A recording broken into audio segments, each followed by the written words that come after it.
thank you buat PAW-nya menemani kita. Tinggal satu kali lagi kayaknya ya. Tapi sebelumnya mengapresiasi semua panitia, semua volunteer yang ada. Anda semua luar biasa. Benar-benar hujan ini nggak selesai-selesai ya Bapak Ibu Saudara ya. Banjir di mana-mana, macet di mana-mana. Ya tapi para pelayan Tuhan sudah datang lebih awal, mereka membereskan segala sesuatunya, menyiapkan. Tidak bisa disebutin satu-satu, semua departemen, semua ministry, semua itu saling taut-mentautkan gitu ya. Saling menghubungkan gitu ya. Dan semuanya itu mereka memberikan yang terbaik buat Tuhan kita, Raja di atas segala raja. Kasih tepuk tangan, kita kasih apresiasi buat mereka semua para volunteer yang ada. Dan luar biasa juga Bapak Ibu Saudara, sekalipun macet dan banjir di mana-mana Anda datang ke rumah Tuhan ya. Paling berbahagia itu adalah ketika kita tinggal di rumah Tuhan. Lebih baik tinggal 1 hari di pelataranku daripada 1000 hari di tempat lain ya. Saya mau ingatkan lagi, nanti tanggal 25 masih ada perayaan Natal Puncak kita, akan ada drama musikalnya. Anda harus hadir ya. Jarang-jarang loh ini sungguh ya, bawa sebanyak mungkin keluarga. Waduh, nanti kalau hujan, nanti kalau macet, is okay Bapak Ibu Saudara ya. Untuk sesuatu makanan yang viral aja kita belanin antri loh. 1 jam, 2 jam dibelanin tuh. Katanya ini paling babi guling yang paling enak gitu ya. Lah ini jauh lebih dari itu semua. Ini Raja di atas segala raja, kita mau sama-sama merayakannya. Jadi tidak ada alasan untuk datang ke rumah Tuhan nanti tanggal 25. Kasih tahu kanan kirimu, bilang jangan lewatkan. Ya, sepanjang hari ini tadi pagi 1-2 Pastor Sam yang khotbah, saya 3 dan 4. Menu rohaninya bisa silakan tolong dibuka multimedia. Perjalanan iman Yusuf dan Maria, perjalanan iman orang Majus. Saya berkhotbah sore ini tenang di tengah badai. Dan yang nanti malam itu adalah kualitas iman. Anda bisa lihat di GMS, di YouTube GMS Bali Nusra Timor Leste ya, bisa lihat. Jadi supaya Anda tidak ketinggalan. Ini suara penggembalaan, suara gembala berbicara kepada domba-dombanya supaya Anda bisa makan sama-sama di dalam suara penggembalaan ini. Ayo buka sama-sama saya di dalam Markus pasal yang keempat, ayat yang ke-35 sampai ayat yang ke-41. Angin ribut diredakan.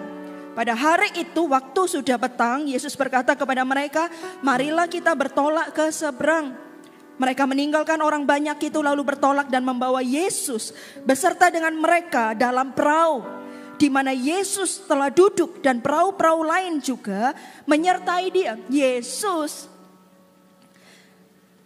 Dan membawa Yesus beserta dengan mereka. Yesus beserta dengan mereka. Mereka ini mau pergi ke seberang, Bapak Ibu Saudara, yaitu murid-murid Yesus. Mereka membawa Yesus beserta mereka. Lalu mengamuklah taufan yang sangat dahsyat dan ombak menyembur masuk ke dalam perahu sehingga perahu itu mulai penuh dengan air. Pada waktu itu Yesus sedang tidur di buritan di sebuah tilam. Ya, menurut tafsiran, kenapa Yesus bisa tertidur? Karena Yesus itu capek pelayanan. Ya, sebelumnya itu Yesus juga baru pelayanan. Lalu setelah itu Yesus beserta murid-muridnya naik ke perahu mau menyeberang. Nah, menyeberangnya itu kemana? Menyeberangnya itu ke Gerasa. Karena di Gerasa Tuhan punya misi, yaitu menyelamatkan, membebaskan satu orang Gerasa ini. Gerasa yang kerasukan roh jahat. Anda tahu kisah ini. Yang kerasukan legion. Legion itu 5.000 roh jahat. Tuhan punya misi pelayanan. Yaitu dari pelayanan yang satu kepada pelayanan berikutnya. Naik perahu, naik kapal bersama dengan murid-muridnya. Habis pelayanan, mau pelayanan lagi, tentulah save energi. Saya juga dengan Pastor Sam begitu. Kalau sudah tahu schedule-nya gitu ya, save energy. Makanya bersyukur kami ini, mau di mana aja bisa langsung tidur. Pokoknya memang niat tidur itu langsung taruh kepala langsung hilang. Apalagi Pastor Sam lebih cepat daripada saya ya. Gak usah pakai hitungan. Yang aku mau tidurnya itu kayaknya belum selesai sudah hilang gitu ya. Bapak Ibu Saudara. Cepat sekali. Dan saya tahu kami berdua bersyukur itu anugerah. Karena tidak semua orang bisa tidur cepat gitu ya. Tuhan itu mungkin kasih spesial lah buat kita ini, karena tahu mungkin ritmenya mobilnya begitu padat gitu ya. Dari satu ke satunya, apalagi kalau jalan darat itu Bapak Ibu Saudara ya. Kalau dulu di Jawa Timur jalannya darat terus. Ke Jember 4 jam dari Sidoarjo. Nanti kalau ke Banyuwangi berapa jam. Jalan darat semua, nggak ada yang terbang. Kalau sekarang ya terbang gitu ya. Jalan darat. Nah, tidur. Nah, sama Yesus juga. Save energy.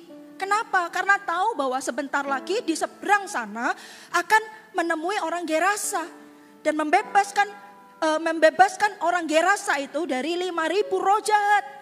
Saudara, kalau Anda pernah melayani pelepasan gitu ya, enggak gampang loh. Habis pelayanan itu, enggak usah pelayanan pelepasan, habis pelayanan khotbah gitu aja ya. Kayaknya khotbahnya cuma 40 menit gitu ya. Sometimes kalau khotbahnya itu kayak misalnya KKR atau apa, itu seperti kayak dipukuli oleh banyak orang. Selesai khotbah itu seperti kayak dipukulin orang. Capeknya luar biasa. Saya bukan bilang begini, bukan berarti Asyir juga gak capek ya, capek juga. Tapi kita ini melawan penguasa-penguasa di udara. Ketika khotbah begini kan melawan penguasa-penguasa di udara. Salah satunya itu adalah roh ngantuk, saudara. Gak ada ya roh ngantuk ya. Coba lihat kanan kiri, jangan tidur gitu ya. Udah jarang-jarang ke gereja gitu ya. Jangan ya menghakimi. Itu jadi roh-roh jadi udara. Nah ini 5.000 saudara, inilah bukan Tuhan mau melakukan misi itu, membebaskan seseorang dari 5.000 roh jahat. Wah itu enggak gampang itu. Tuhan itu mungkin kan sudah pengalaman nih ya. Waduh capek nih pasti. Karena itu apa? Ya udah tidur dulu. Tidurlah di buritan itu, di sebuah tilam. Lalu dikatakan begini. Pada waktu Yesus sedang tidur di buritan di sebuah tilam, maka murid-muridnya membangunkan dia. Dan berkata kepadanya, ajaib loh Tuhan, sebelum kita ngomong ajaib Tuhan itu. Loh, Tuhan itu saudara dikatakan begini, air sudah menyembur masuk ke dalam perahu. Angin topan itu sudah sangat dahsyat. Dikatakan mengamuk topan yang sangat dahsyat, mengamuk topan yang sangat dahsyat. Saya beberapa waktu yang lalu tadi atau kemarin ya sempat scroll sosial media gitu ya, lihat info ada salah satu pejabat atau dia itu lagi naik perahu, lalu mau ke daerah mana, anginnya kencang, 3 hari 3 malam di lautan, di tengah lautan, gak bisa mendarat, tapi akhirnya mendarat juga gitu ya. Saya membayangkan itu, angin topannya itu mengamuk, itu berarti kan sangat mengkhawatirkan Bapak Ibu Saudara. Dan itu terjadi loh, Tuhan Yesus bisa tidur, hebat ini, makanya khotbahnya tenang di tengah badai. Ini mau badai sekencang apa, tidur saudara. Aduh kita harus sama-sama belajar nih kayak Bapak kita ini. Di tengah-tengah badai, mungkin pikirannya, mungkin kalau kita ini sekarang kan gak di laut Bapak Ibu Saudara. Kita ini di darat. Kita tidak lagi di lautan, kita juga tidak lagi di udara. Tapi apa badai yang topan yang mengamuk dalam hidup kita itu apa? Pikiran kita mungkin. Pikiran kita ngamuk terus gitu ya. Aduh kalau gini gimana gitu gimana. Terus. Ngamuk terus ini badai di kepala kita ini. Pikirannya ngamuk terus di kepala kita ini. Mungkin kita nggak di lautan. Kita nggak di udara. Kita nggak ada cuaca yang ekstrim dalam hidup kita. Tapi di kepala kita ini loh. Di hati kita bergemuruh terus. Di hati kita ada badai topan yang berkecamuk terus. Ada melanda badainya itu mengamuk gitu. Saudara, tapi belajar dari Bapak kita, dia bisa tidur. Dia bisa tidur. Ini kan posisinya udah ngamuk topannya itu mungkin kapalnya begini. Saya nggak bisa bayangkan kapalnya segede apa juga nggak tahu ya saudara ya. Nggak disebutkan di dalam Alkitab, tapi mungkin ya nggak segede-gede amat. Jadi sehingga ketika ada di dalam kapal pun itu apalagi ombaknya yang mengamuk, topan yang mengamuk pasti kerasa. Kerasa banget goncangannya atau jangan-jangan bisa kepalanya terbentur gitu ya. Atau jangan-jangan pokoknya gak enak lah, bisa terguling-guling mungkin waktu tidur. Tapi Yesus tetap tidur. Luar biasa. Kok bisa gitu Tuhan itu? Di badai pikiran yang berkecamuk, hati yang berkecamuk, tetap bisa tidur saudara. Kalau Bapak kita, Yesus Kristus namanya bisa seperti itu. Harusnya anak-anaknya itu tidak akan jauh beda. Katakan amin Bapak Ibu Saudara. Halo katakan amin. Anda percaya itu? Siapa yang percaya bahwa Yesus adalah Bapak? Bapak kita angkat tangan. Yang enggak angkat tangan kurang yakin kalau Yesus adalah Bapaknya. Kalau enggak Yesus berarti yang satunya, nak Bapak Ibu Saudara. Yesus adalah Bapak kita. Dan kita ini anaknya, ada DNA Bapak di dalam diri kita. Kalau Bapak kita bisa tenang di tengah badai yang mengamuk, topan yang mengamuk, harusnya kita juga. Lalu dilihat gini, maka murid-muridnya membangunkan dia, sampai dibangunkan, ini berarti deep sleep mungkin ya.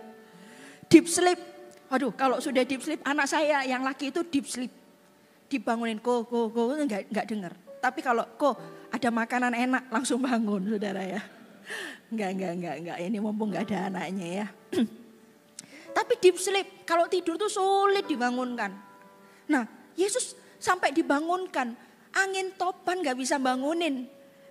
Pikiran yang berkecamuk enggak bisa buat Tuhan Yesus terbangun gitu ya. Topan yang mengamuk enggak bisa. Air yang menyembur masuk juga enggak bisa buat Yesus itu bangun. Yesus bangunnya karena dibangunkan sama murid-muridnya. Aduh Tuhan, saya bilang ketika saya menyiapkan firman Tuhan ini, saya mau punya hati kayak gini Tuhan. Dunia ini kacau, banyak suara, banyak hal di dalam dunia ini. Tuhan, aku perlu ketenangan itu. Dan aku pengen belajar kayak Tuhan Yesus. Semuanya boleh mengamuk, badai topan boleh mengamuk, air menyembur masuk ke dalam perahu. Tapi kau bisa tetap tenang. Kau bisa tetap tenang. Dibangunkan itu artinya, itu masalah tidak bisa mengenai dirinya. Topan itu tidak bisa mengganggu dia. Tidak bisa mengoyakkan dia. Dia tetap tenang. Dia itu bangunnya cuma ketika dibangunkan oleh murid-muridnya. Oh Tuhan, saya sendiri berdoa kepada Tuhan. Aku minta iman yang seperti ini. Iman seperti Tuhan Yesus ini aku minta ya Tuhan. Aku minta. Kenapa? Karena dunia perlu ketenangan. Dunia ini perlu damai. Dunia ini perlu yang namanya sukacita. Siapa yang bisa bawa ketenangan, damai sejahtera dan sukacita kalau bukan kita anak-anaknya? Bagaimana kita bisa bawa itu kepada dunia kalau kita sendiri tidak tenang? Kalau kita sendiri tidak sukacita, kalau kita sendiri tidak damai sejahtera, tidak bahagia, bagaimana kita bisa bawa itu kepada dunia? Sementara dunia membutuhkan itu semua. Saya doa kepada Tuhan, kasih aku seperti ini Tuhan. Ajari aku punya iman seperti Engkau. Di tengah badai yang mengamuk, di tengah air yang menyembur masuk ke dalam perahu, Tuhan aku tetap bisa tidur tenang. Jiwanya tetap tenang, bangunnya cuma karena dibangunkan. Jadi situasi dan kondisi tidak bisa mengganggu hidup, tidak bisa mengganggu imannya Tuhan Yesus. Dia tetap tenang. Saya minta itu. Supaya apa? Supaya saya bisa jadi jawaban buat dunia saudara. Karena dunia membutuhkan jawaban itu. Bagaimana kalau aku bisa menjawab mereka dengan ketenangan kalau aku gak tenang. Bagaimana aku bisa menyampaikan kabar baik kalau hidupku tidak baik-baik saja. Bagaimana aku bisa menyampaikan kabar sukacita kalau aku tidak bisa sukacita. Bagaimana aku bisa mengabarkan tentang damai sejahtera kalau tidak ada kedamaian dalam diriku. Karena itu aku mau mempunyai iman seperti Engkau ya Tuhan. Iman seperti Engkau ini. Tidur saudara, tidur. Ayo kita sama-sama belajar kayak Tuhan Yesus ini. Dan satu pengharapan kita itu apa? Karena dia itu Bapak kita. Berarti ada DNA Bapak itu di dalam hidup kita. Kalau Bapak kita bisa kayak gitu, berarti kita juga bisa kayak gitu. Kenapa? Karena dia sudah terangkat ke surga. Kitalah yang akan dipakai untuk menjadi sumber damai buat orang lain. Sumber ketenangan buat orang lain. Kita. Karena itu semuanya kita sedang berproses untuk menuju ke sana. Setuju dengan saya Bapak Ibu Saudara? Kita semua sedang berproses menuju ke sana. Untuk kita belajar menjadi seperti Bapak kita Yesus. Tenang di tengah badai. Coba kita lihat selanjutnya. Maka murid-murid yang membangunkan dia dan berkata kepadanya, Guru, engkau tidak peduli kalau kita binasa. Ia pun bangun menghardik angin itu. Dan berkata kepada danau itu, diam, tenanglah. Lalu angin itu reda dan danau itu menjadi teduh sekali. Lalu ia berkata kepada mereka, mengapa kamu begitu takut? Mengapa kamu tidak percaya? Mereka menjadi sangat takut dan berkata seorang kepada yang lain, siapa gerangan orang ini sehingga angin dan danau pun taat kepadanya. Yang pertama, Bapak Ibu Saudara, bagaimana kita tenang di tengah badai? Yang pertama, di ayat yang ke-36, mereka meninggalkan orang banyak itu lalu bertolak dan membawa Yesus beserta dengan mereka dalam perahu di mana Yesus telah duduk dan perahu-perahu lain juga menyertai dia. Membawa Yesus beserta dengan mereka dalam perahu. Bagaimana tenang dalam badai? Yang pertama kita harus tahu bahwa di dalam badai itu ada Tuhan, Bapak Ibu Saudara. Di dalam badai itu ada Tuhan. Yesus beserta, membawa Yesus beserta dengan mereka di dalam perahu. Saudara, di dalam perahu kita sekalipun ada badai, tapi ada Yesus di dalam situ. Karena memang Bapak Ibu Saudara, kenyataan itu selalu berbanding terbalik dengan kebenaran. Kenyataannya adalah ini ada badai. Ini topannya mengamuk. Ini perahunya hampir tenggelam. Ini airnya masuk semua. Itu kenyataan. Yes, itu benar. Itu tidak disangkali, itu realita, itu fakta. Tapi Anda lupa, kebenarannya adalah Yesus ada dalam perahumu. Kenyataan dengan kebenaran itu selalu berbanding terbalik. Karena itu Bapak Ibu, hati-hati dengan mata dan telinga kita. Mata dan telinga kita itu adalah jendela hati kita. Apa yang kita lihat, apa yang kita dengar, itu akan mempengaruhi hati kita. Kenapa? Karena itu jendelanya. Murid-murid hari itu lihatnya apa? Aduh, topan mengamuk. Aduh, airnya masuk ke dalam perahu. Mereka lihat itu, saudara. Mereka lihat, dan mereka juga lihat Yesus juga tidur. Mereka lupa bahwa sekalipun Yesus tidur, bukan berarti kuasanya tidak bisa bekerja, Bapak Ibu Saudara. Halo, katakan amin. Bukan berarti ketika Yesus tidur, Yesus nggak tahu apa-apa. He knows, dia tahu. Bukan berarti ketika Yesus tidur, kuasanya itu berkurang, tidak. Kuasanya tetap sama. Bagaimana tenang di tengah badai? Kita harus tahu bahwa di dalam badai itulah ada Tuhan, Bapak Ibu Saudara. Di dalam badai itu ada Tuhan karena Yesus beserta dengan kita. Jangan lihat kenyataannya. Anda harus pegang kebenarannya. Yesus ada bersamamu. Apa badai hidup yang kau alami hari ini? Kalau karena dosa, bertobatlah. Karena kalau engkau mengalami problema, masalah dan tantangan dan badai kehidupan karena kesalahanmu, bertobatlah saudara. Tapi kalau bukan karena kesalahanmu, yang saya tahu ini Bapak Ibu Saudara, muridnya ini tidak lagi buat salah.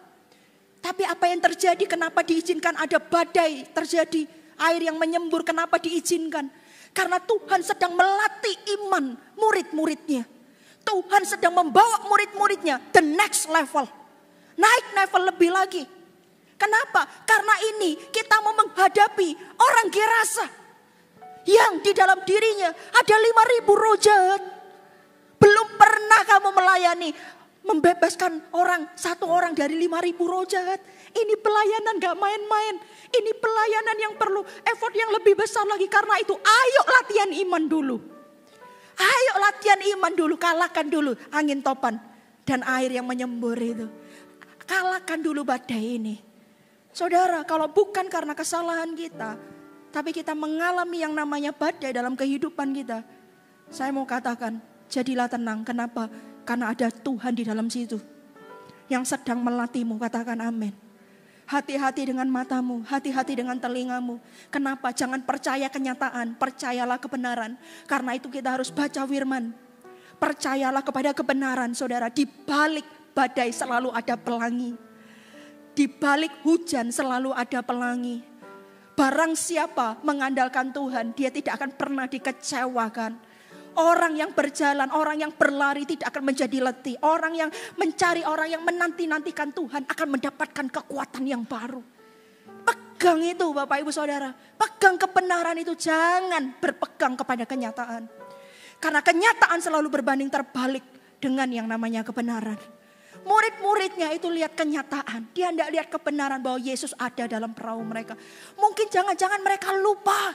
Kalau mereka sendiri yang membawa Yesus masuk ke dalam perahu mereka. Beserta dengan mereka. Ada berapa banyak kadang ketika masalah terjadi dalam kehidupan kita, kita melupakan Tuhan. kita lupa Tuhan itu ada sama kita. Sehingga kita mengandalkan kekuatan kita sendiri. Kita menghadapinya sendiri. Sehingga kita merasa tidak mampu ya kayak murid-muridnya ini. Hanya mereka merasa nggak mampu. Saudara, Yesus ada di setiap badai kehidupan kita. Katakan amin.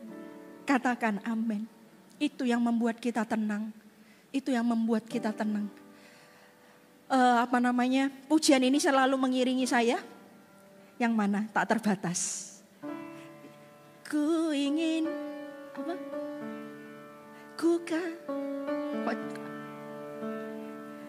caramu mencintaiku, kau ada di cerita proses hidupku. Di titik terendahku kau hadir tuh mengangkatku, kau tak pernah menyerah akan hidupku. Tak terbatas kuasamu, tak terduga caramu.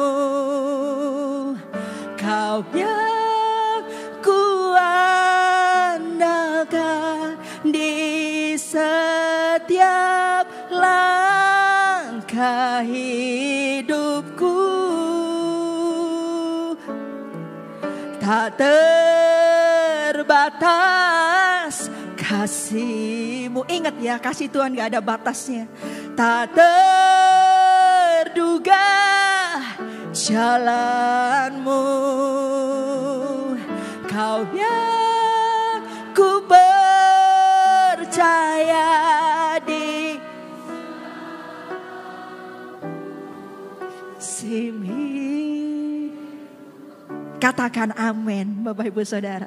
Di tengah badai hidupmu ada Tuhan. Yang kedua, coba kita lihat selanjutnya. Dikatakan begini, lalu mengamuklah tofan yang sangat dahsyat dan ombak menyembur masuk ke dalam perahu sehingga perahu itu mulai penuh dengan air.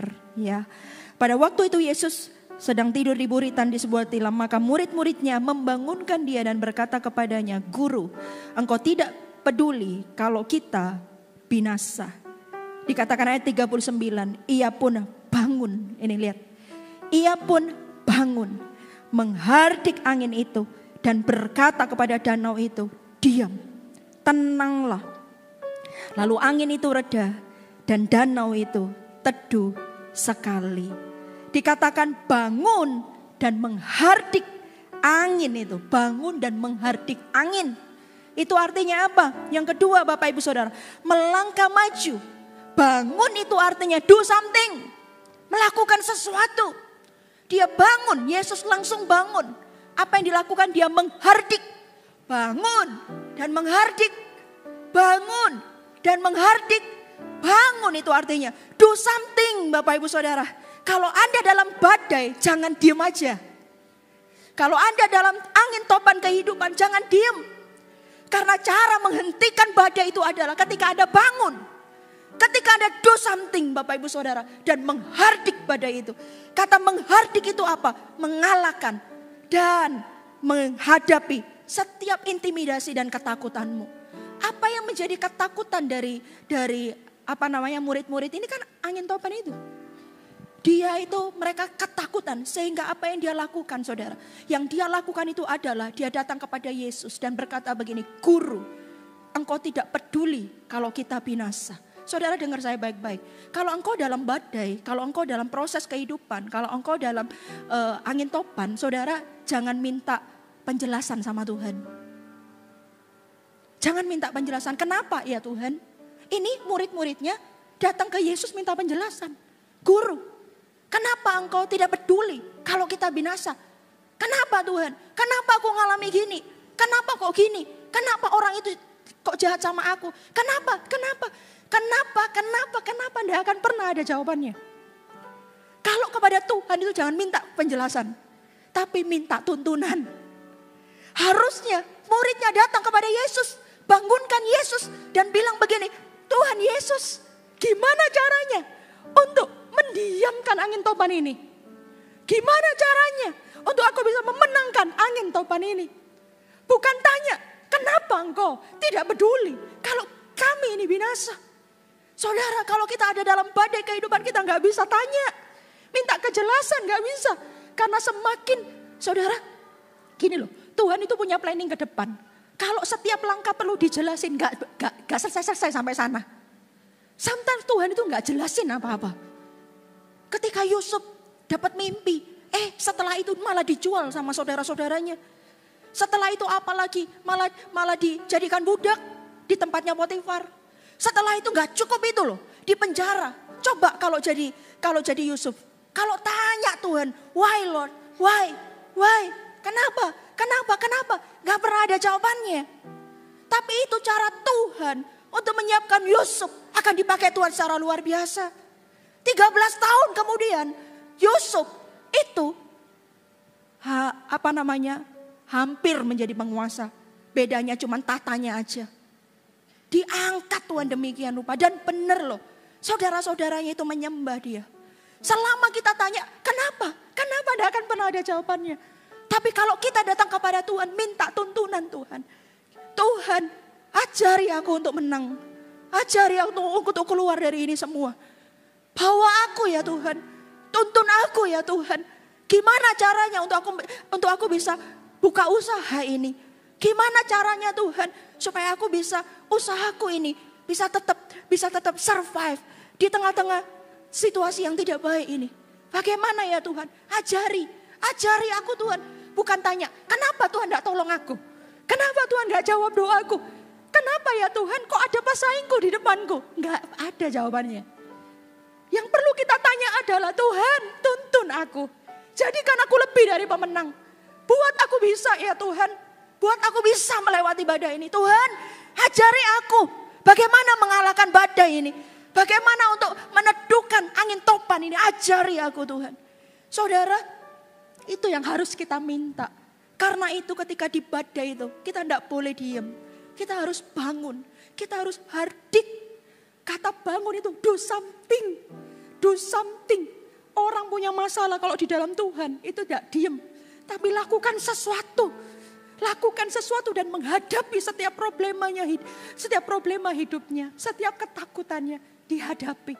Oh iya memang tidak gampang. Bagaimana gampang menghadapi angin topan yang begitu mengamuk. Gimana coba, saya tidak punya kekuatan apa-apa. Ya apa ini caranya? Gimana? Karena itu kita perlu bergantung sama Tuhan Yesus. Makanya itu perlu datang kepada Yesus. Muridnya itu harusnya udah benar yang dia lakukan. Dia datang cari Yesus, itu udah benar. Tapi dalam doanya dia salah. Why Lord? Kenapa? Harusnya dia bertanya, Lord, apapun yang terjadi, meskipun, katanya khotbahnya Pastor Sam, bukan why, tapi even though, bukan mengapa, tapi meskipun. Meskipun kau tidak menjawab doaku, aku akan tetap setia. Ada pujian itu, Yesus setia. Berkali-kali bisa? Gak bisa ya? Oke. Saya juga gak bisa kok nyanyi. Kali kau menolong, berkali-kali kau. Nah, Anda lebih bisa. Dalam rasa sakit Engkau ada, Yesus setia. Abaikan suara saya yang kurang merdu Bapak Ibu Saudara. Berkali-kali kau menolong, berkali-kali kau kuatkan. Dalam lembah gelap Engkau ada, Yesus setia. Mau sekali lagi nyanyi ini, katakan berkali-kali. Kali-kali kau menolong, berkali-kali kau kuatkan. Dalam rasa sakit Engkau ada, Yesus setia.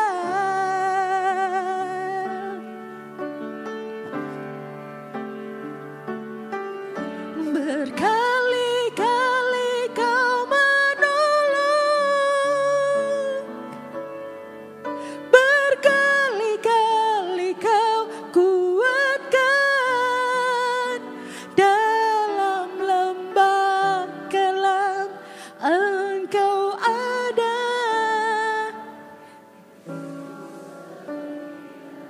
Siapa percaya Yesus kita setia? Kasih tepuk tangan buat Allah gitu.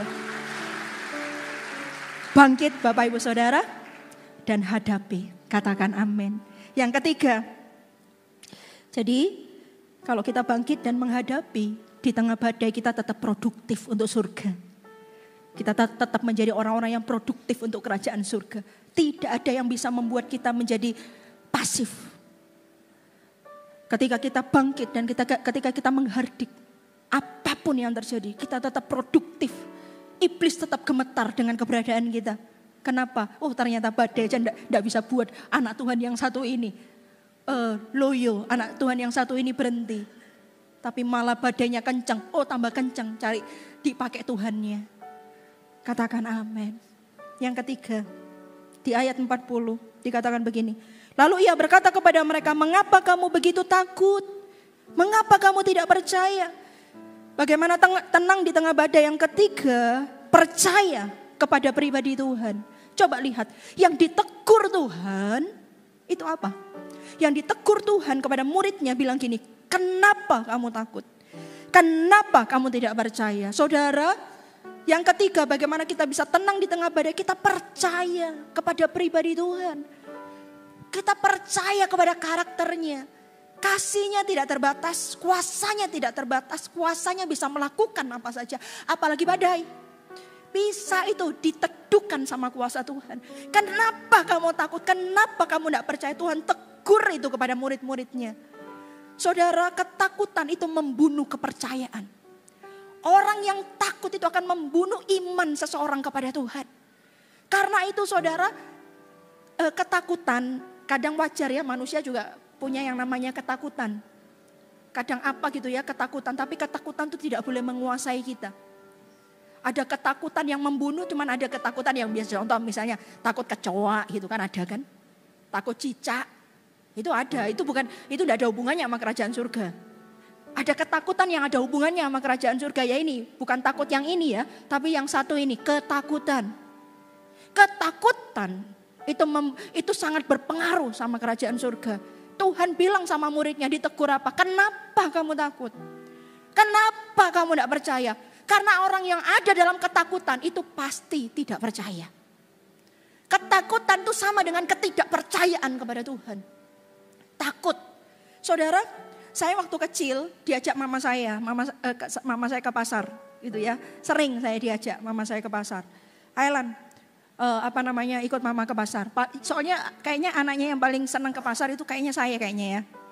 Itu GR-GRan, mungkin saudara saya juga senang. Cuman saya inget tuh, saya tuh sering ke pasar masih kecil.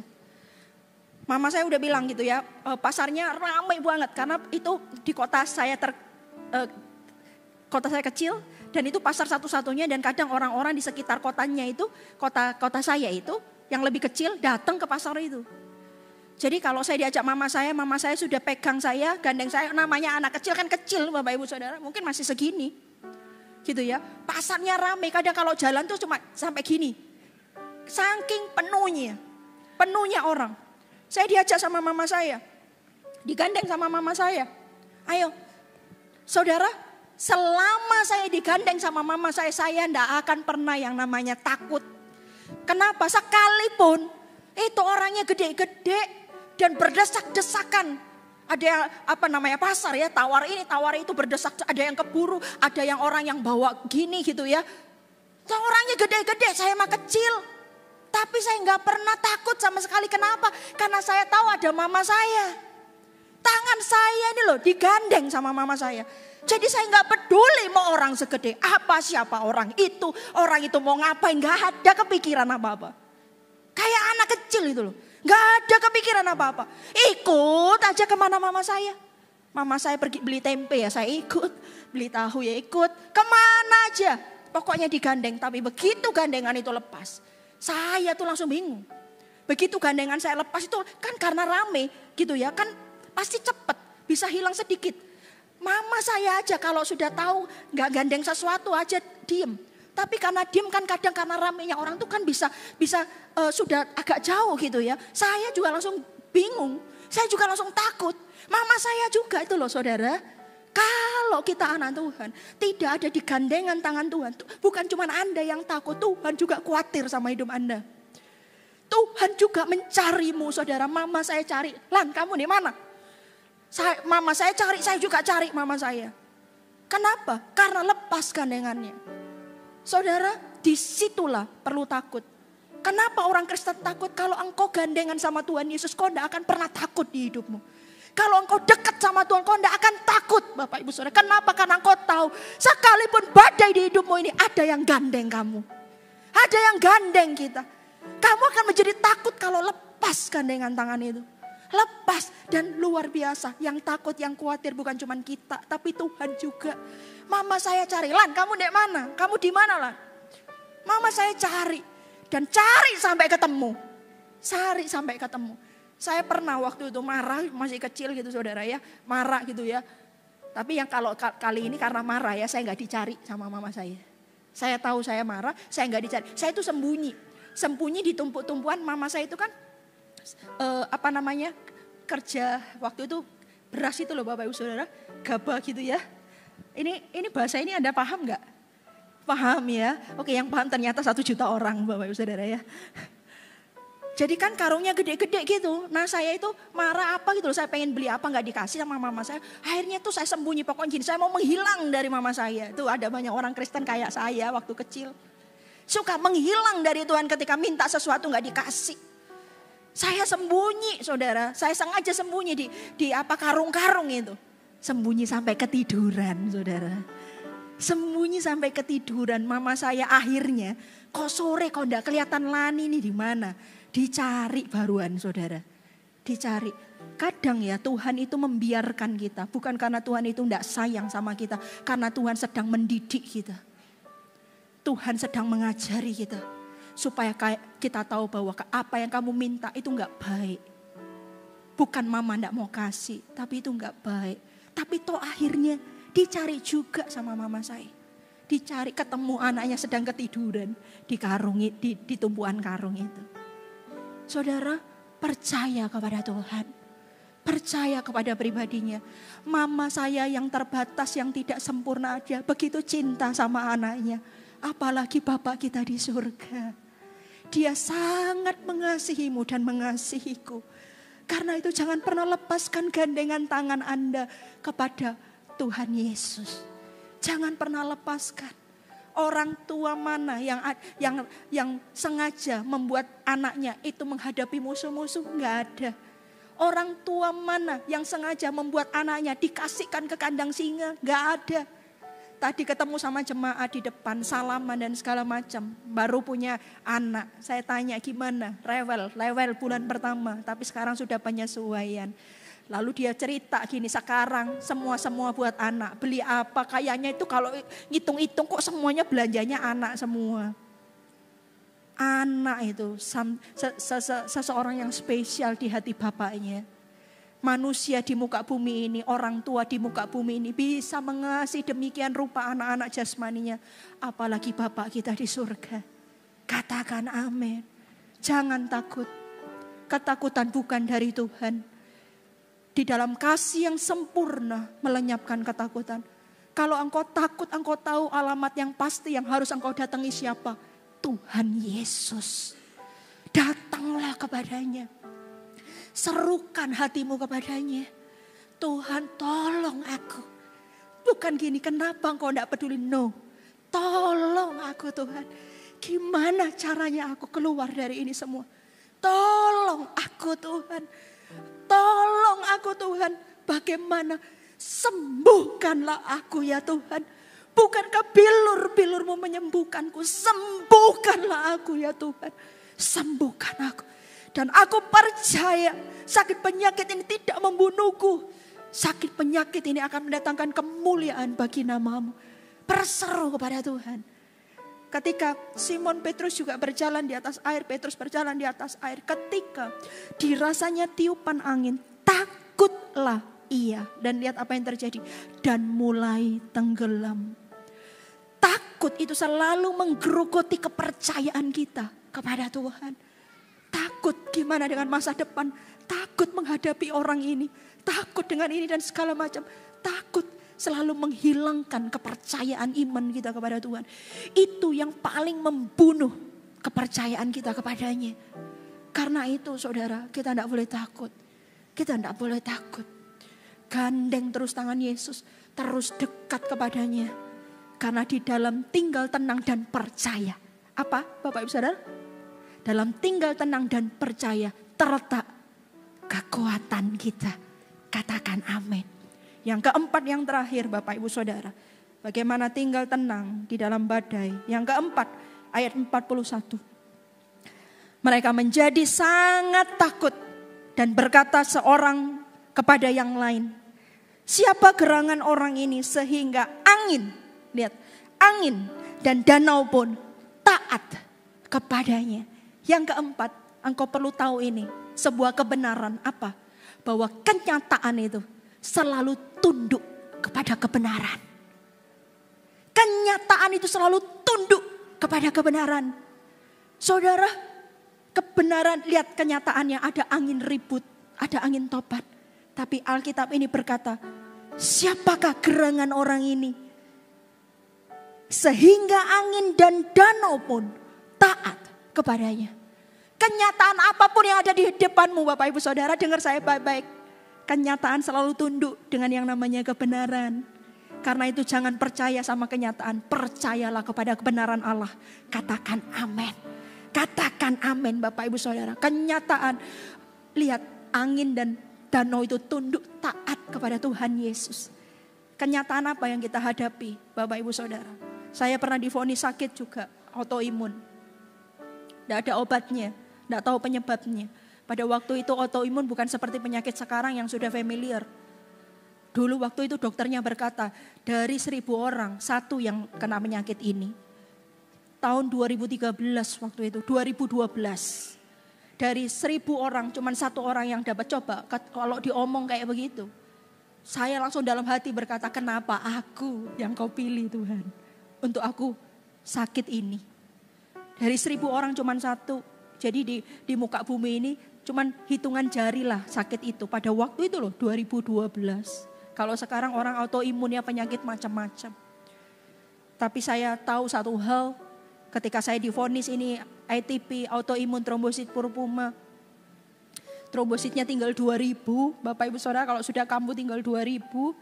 Dokter berkata kamu harus kemoterapi obat. Kalau pengen tahu lebih dalam apa kamu ini kanker darah, leukemia atau lupus. Kamu harus diambil di sumsum tulang belakang. Zaman itu tahun 2012. Ngeri kata-kata itu. Lalu saya sepakat sama suami. Sudah kita tidak usah pakai yang lihat sumsum tulang belakang itu. Tapi vonisnya nanti akan kemoterapi obat. Ini pasien saya ditunjukkan. Ini pasien saya sudah 2 bulan. Ini pasien saya ini tidak sembuh. Ada pasien saya seumur hidup harus minum obat. Kata-kata itu. Tapi hari itu saya berkata, please. Aku mau tinggal di rumah sakit sendiri. Saya minta suami saya pulang. Karena saya pengen berdoa sendiri sama Tuhan. Saya berdoa di ranjang rumah sakit itu. Saya berlutut. Tidak boleh gerak mestinya ya. Kalau orang trombosit itu tidak boleh gerak. Karena darahnya nggak ada yang ngikat Bapak Ibu Saudara. Jadi darahnya itu kalau makanya kan hitam-hitam. Seperti kayak orang kena pukul itu Bapak Ibu Saudara. Itu saya udah hitam-hitam semua. Karena sudah tinggal 2.000 Bapak Ibu Saudara. Tapi saya tetap ambil sikap saya berlutut. Saya doa sama Tuhan. Saya doa, saya ingat Tuhan.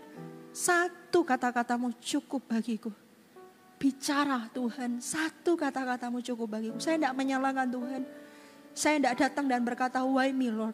Kenapa aku yang kau pilih? Bukankah aku sudah melayani Tuhan sampai usia segini? Semua sudah kutinggalkan untuk kasih yang terbaik buat engkau. Tuhan aku sudah lakukan ini, itu. Kenapa aku Tuhan? Kenapa aku enggak?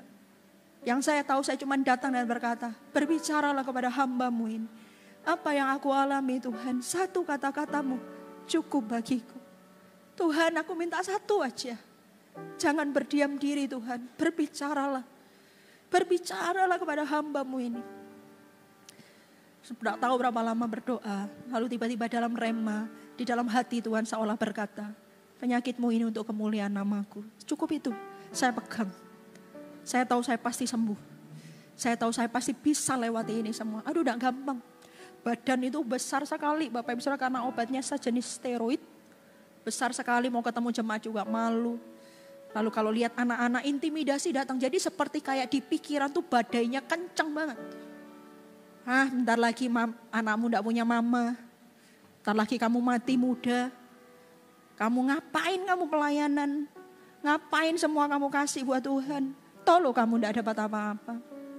Lihat, toh akhirnya kamu cuma tinggal sendirian dan mati dengan sakit penyakitmu. Terus di kepala itu. Badai banyak di kepala. Udahlah. Ya kayak gitu. Sangkali Tuhanmu. Tapi saya selalu meneguhkan hati. Aku percaya kepada siapa aku percaya, yaitu Tuhan Allah yang hidup. Saya selalu bilang berkata, sakit penyakitku ini untuk kemuliaan nama Tuhan. Saya lewat itu 13 bulan. 13 bulan akhirnya dokter berkata, saya nyatakan kamu sembuh secara mukjizat. Sudah tidak perlu minum obat lagi. Kenyataan tunduk kepada kebenaran bahwa Allah kita berkuasa, Allah kita dahsyat, Allah kita hebat, Allah kita ajaib. Kasih tepuk tangan yang paling meriah buat Allah kita. Mari saya undang semua bangkit berdiri. Haleluya.